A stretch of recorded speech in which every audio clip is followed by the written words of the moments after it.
나는 절대 저렇게 안 될 줄 알았어. 퇴직 후 1년이 지난 어느 날 한 남자가 중얼거렸다. 15년 넘게 은행에서 일하며 빠르게 승진한 그는 40대 초반에 임원이 되었다. 성과도 좋았고 연봉은 3억을 훌쩍 넘었다. 주변에서는 승승장구한다. 앞으로 더 잘 될 사람이라며 부러워했다. 하지만 그에게 은퇴는 생각보다 빨리 찾아왔다.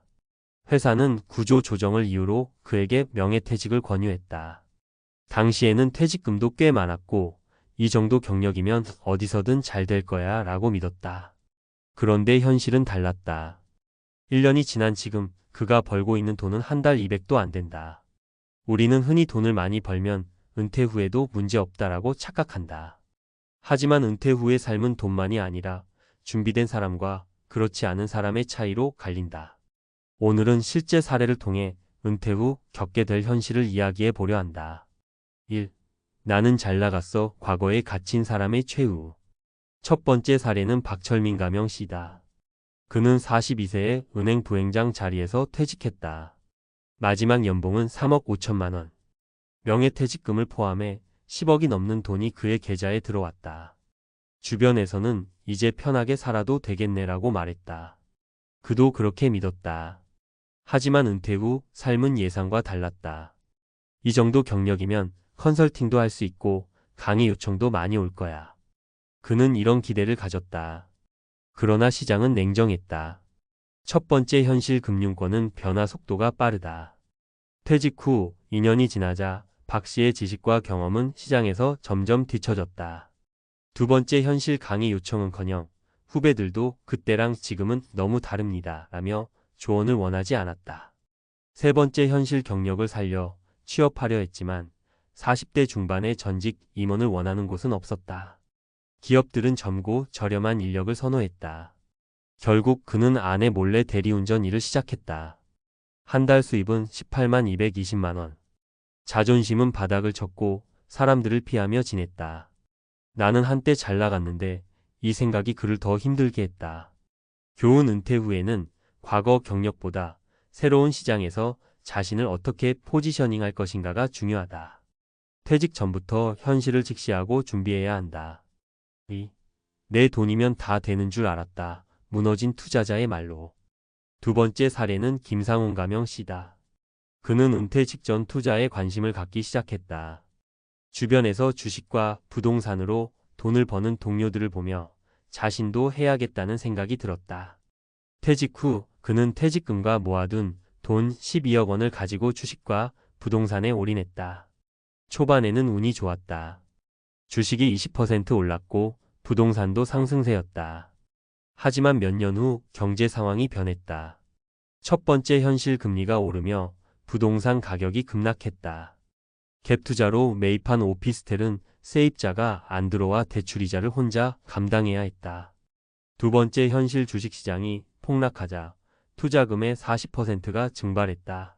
세 번째 현실 투자 경험이 부족한 그는 하락장에서 손절을 못하고 결국 더 큰 손실을 봤다. 5년 만에 그의 자산은 3억 원도 채 남지 않았다. 그제야 정신이 번쩍 들었다. 나는 평생 월급만 받으며 살았는데 투자에 대한 준비도 없이 덤볐구나. 그는 뒤늦게야 재테크 공부를 시작했지만 남은 자산으로는 다시 회복하기 어려웠다. 교훈 퇴직 후 쉬운 돈을 벌 수 있을 것이라 기대하는 것은 위험하다. 은퇴 전에 투자 공부를 철저히 하고 소액으로 실전 경험을 쌓아야 한다. 3. 노후에 일 안 해도 될 줄 알았는데 예상보다 길어진 삶.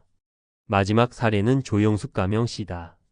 그녀는 45세에 은행을 그만두고 남편과 함께 제주도에 내려가 펜션을 운영하며 살기로 했다. 남편이 설계한 은퇴 계획은 이랬다. 퇴직금과 모아둔 돈으로 펜션을 짓는다. 1년만 지나면 수익이 날 것이고 편안한 노후를 보낸다. 하지만 현실은 뜻대로 되지 않았다. 첫 번째 현실 제주도의 숙박업 경쟁이 심해지면서 예약률이 50%도 안 됐다. 두 번째 현실 예상보다 운영비가 많이 들었고 노후 자금이 빠르게 소진됐다.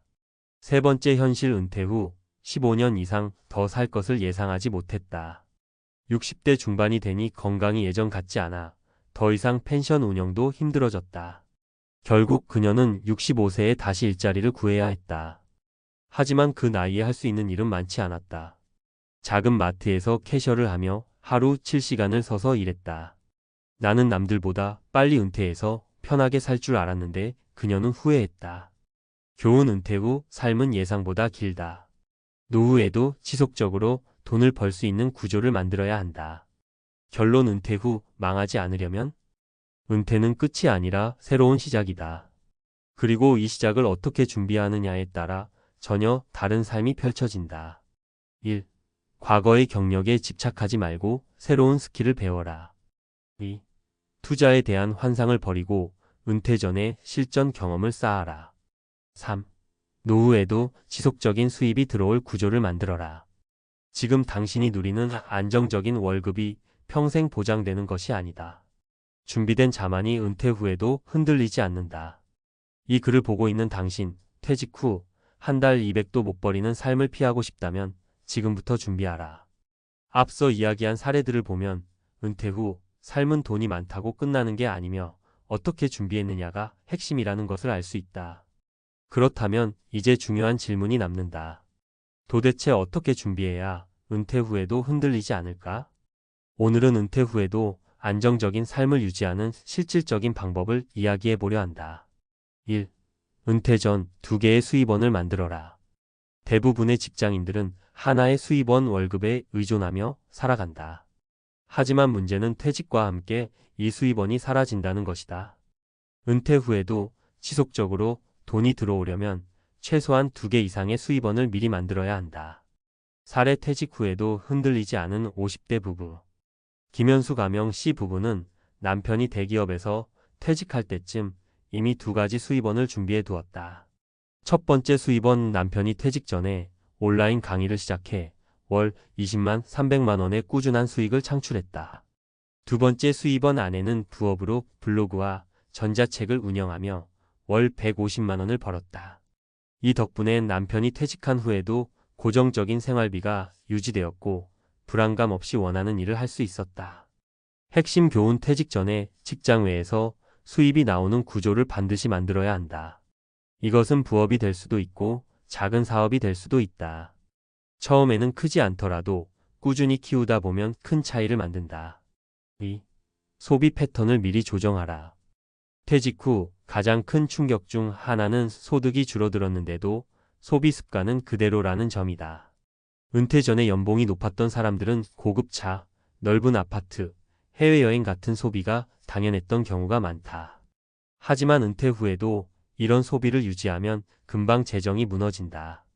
사례: 연봉 4억이었지만 은퇴 후 파산 위기에 놓인 50대 남성.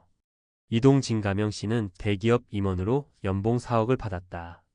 그는 주말마다 가족과 해외여행을 다녔고 고급 외제차를 2대 보유했으며 명품 시계와 옷을 즐겨 입었다.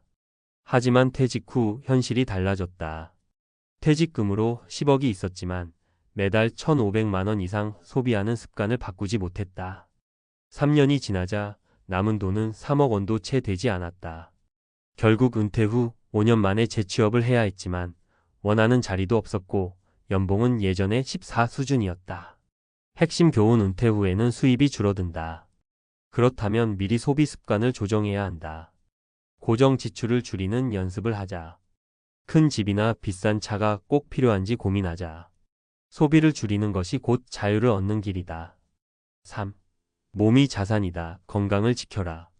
많은 사람들이 은퇴 후 일을 하고 싶어도 건강이 따라주지 않아서 포기하는 경우가 많다.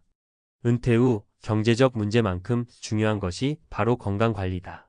사례: 퇴직 후 건강이 나빠져 아무 일도 할 수 없었던 60대 남성. 박종수 가명 씨는 58세에 퇴직 후 이제부터 하고 싶은 걸 하면서 살아야지라고 생각했다. 하지만 퇴직 후 1년 만에 당뇨와 관절염이 심해지면서 활동이 제한되었다. 오랫동안 앉아서 일하는 직업이었고 퇴직 후 운동을 소홀히 했다. 건강이 나빠지니 취업도 어렵고 하고 싶던 취미 활동도 못하게 됐다. 의료비 부담이 커지면서 남은 퇴직금도 빠르게 줄어들었다. 반면 같은 연령대의 이성우 가명 씨는 퇴직 전부터 건강 관리를 철저히 했다. 하루 1만 보 걷기를 실천했다. 퇴직 후에도 아침마다 일정한 운동 루틴을 유지했다. 결과적으로 60대가 되었을 때도 활동적인 삶을 유지하며 재취업도 가능했다. 핵심 교훈: 은퇴 후에도 돈을 벌거나 원하는 활동을 하려면 몸이 버텨야 한다. 퇴직 전에 운동 습관을 들이자. 근력 운동을 포함해 체력을 길러야 한다. 나이가 들수록 건강은 돈보다 더 중요한 자산이 된다. 결론: 은퇴 후에도 무너지지 않는 3가지 원칙. 이제 결론을 내보자. 은퇴 후에도 한 달 200도 못 버는 신세가 되지 않으려면 다음 3가지를 반드시 준비해야 한다. 1. 퇴직 전에 2개 이상의 수입원을 만들어라.